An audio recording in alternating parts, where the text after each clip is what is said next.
You could be way more than you are. And so what do you want to be? You want to be okay as you are? Or do you want to strive towards what's better? As far as I can tell, if you want to maximize your chances for both success and let's say well-being, is you want to find a strata of occupation in which you would have an intelligence that would put you in the upper quartile. That's perfect. Then you're a big fish in a small pond. You concentrate on those few things that are going to facilitate your movement forward. When you encounter those things, that produces positive emotion.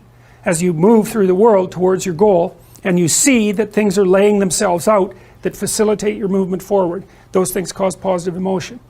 And if you encounter anything that gets in the way, then that produces negative emotion. And it can be like threat, because you're not supposed to encounter something that gets in the way. It can be anger, so that you move it away. It can be frustration, disappointment, grief. Those would, if you had a response that serious to an obstacle, it would probably punish the little motivated frame right out of existence. Like, there's no excuse whatsoever for not getting at what it is that you should be doing. It's absolutely reprehensible to justify your inaction with a catastrophe that extracts mercy from other people, right? There's a tricky game that's going, well, of course I can't do that. Look at the terrible thing that's just happened to me. It's, yeah, okay, I understand.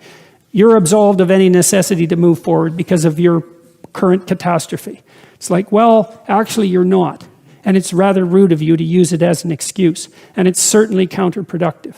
Do you want to be a failure or a success? Well, you know, it's hard to be a success. You have to adopt a lot of responsibility. And so you might be willing to take your chances as a failure. But I'm not going to make the presumption that that's going to put you in a situation other than one where you experience a lot of frustration, anger, disappointment, depression, pain, and anxiety. The more responsibility you take on, the more meaning your life has. And the higher degree of responsibility that you agree voluntarily to try to bear, the richer your life will be. And no one's ever told that, and it's the case. You know, it's like you have 4 kids, say. Well, that's plenty of responsibility. You're going to have meaning. It's going to be rough, you know, because it's complicated.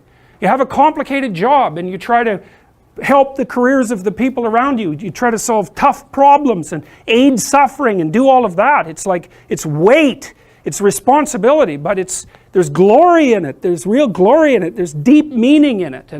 And young people are starving for that because no one ever tells them that. It's like, you're way more than you think. Man, stand up, do something difficult. Do something difficult and heroic, right? Burst out of your bonds. You follow the beacon, you follow the light. And you're blind, so you don't know where the light is. It's dimly apprehended only, and you're afraid to follow it. But you decide to take some stumbling steps towards it. And as you take stumbling steps towards it, you become illuminated and enlightened and informed because of the nature of your experience, because you're pushing yourself beyond where you are, and you're going into the country that you have not yet been in, and you learn something. Practicing that process of letting go and transforming, and letting go and transforming, because you want to become a master at that. You don't want to be a master at guarding your territory, even though that's extraordinarily useful. You want to become a master of taking the walls apart and extending them and building them up, and taking the walls apart and extending them and building them up. And that, because you'll never run out of utility for that. And that can mean that the unknown becomes something that's your friend instead of your enemy. And that would be a wonderful thing, because of course people respond to the unknown as if it's their terrible enemy. It's like, don't be so sure about that. What you know might be your enemy.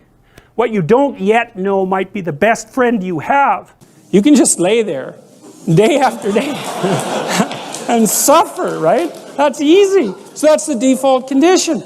If you don't have a lofty ambition, then you suffer miserably. And the reason for that is life is really complex, short, finite, full of suffering, and beyond you. And so you can just lay there and think about that, and it's horrible.